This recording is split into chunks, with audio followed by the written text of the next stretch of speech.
Hello, എല്ലാവർക്കും ഞങ്ങളുടെ പുതിയ വീഡിയോയിലേക്ക് ഞങ്ങളുടെ ചാനലിലേക്കും സ്വാഗതം. ഇതൊരു അടിപൊളി ചിക്കൻ കട്ട്ലേറ്റ് ആട്ടോ. എല്ലാവർക്കും ഉണ്ടാക്കാൻ അറിയെങ്കിലും ഞങ്ങളുടെ ചാനലിൽ ഞങ്ങൾ അത് ആദ്യമായിട്ടാട്ടോ ഉണ്ടാക്കാൻ പോകുന്നത്. അപ്പോൾ എല്ലാവരും വീഡിയോ ഒന്ന് സ്കിപ്പ് ചെയ്യാതെ കണ്ടുനോക്കണേ. ഇതിലേക്ക് നമ്മൾ ആവശ്യത്തിന് എല്ലില്ലാത്ത കുറച്ച് ചിക്കൻ്റെ പീസ് എടുത്ത് വെച്ചിട്ടുണ്ട്. ഇതിലേക്ക് ഒരു തുള്ളി മഞ്ഞൾപ്പൊടിയും ഉപ്പും കുറച്ച് വെള്ളം കൂടി ഒഴിച്ചിട്ട് നമുക്കിതൊന്ന് വേവിച്ചെടുക്കാം കേട്ടോ.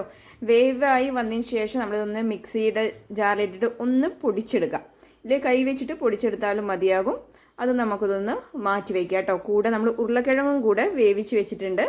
ഇനി ഇതിലേക്ക് നമ്മൾ 2 സവാള കുഞ്ഞതായിട്ട് അരിഞ്ഞതും ഇഞ്ചി ചതച്ച് വെച്ചിട്ടുണ്ട്. 2 പച്ചമുളക് കൂടെ എടുത്ത് വെച്ചിട്ടുണ്ട്. ഇനി ഒരു ഫ്രൈ പാനിലേക്ക് നമുക്ക് ആവശ്യത്തിന് വെളിച്ചെണ്ണ ഒഴിച്ചു കൊടുക്കാം. അതിലേക്ക് നമ്മൾ 2 സവാള ചെറുതായിട്ട് അരിഞ്ഞത് കൂടി ഇട്ടിട്ടുണ്ട്.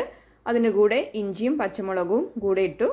ഇനി പൊടികൾ നമ്മൾ മുളക് പൊടിയും ഗരം മസാലയും നമുക്ക് കുരുമുളക് പൊടിയും മഞ്ഞൾപ്പൊടിയും കൂടി ഇട്ടിട്ട് നന്നായിട്ട് ഒന്ന് മിക്സ് ചെയ്തെടുക്കാം കേട്ടോ. നമ്മുടെ ഉപ്പ് നോക്കിയിട്ട് വേണം ചേർത്ത് കൊടുക്കാനായിട്ട്. നമ്മുടെ ഉരുളക്കിഴങ്ങിൽ നമ്മൾ ഉപ്പ് ചേർത്തിട്ടാണ് വേവിച്ചത്. അതുപോലെ ചിക്കനിലും നമ്മൾ ഉപ്പ് ചേർത്തായിരുന്നു. ആവശ്യത്തിന് മസാലയ്ക്ക് നോക്കിയിട്ട് നമുക്ക് ഉപ്പ് ചേർത്ത് കൊടുക്കാം കേട്ടോ.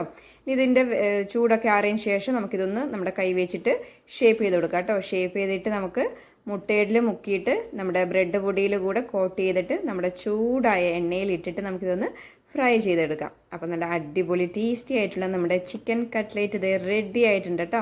വേഗം തന്നെ എല്ലാവരും ചൂട് ചായയൊക്കെ റെഡി ആക്കിക്കോ. നമുക്കിത് ഒരുമിച്ചിരുന്ന് കഴിക്കാവേ.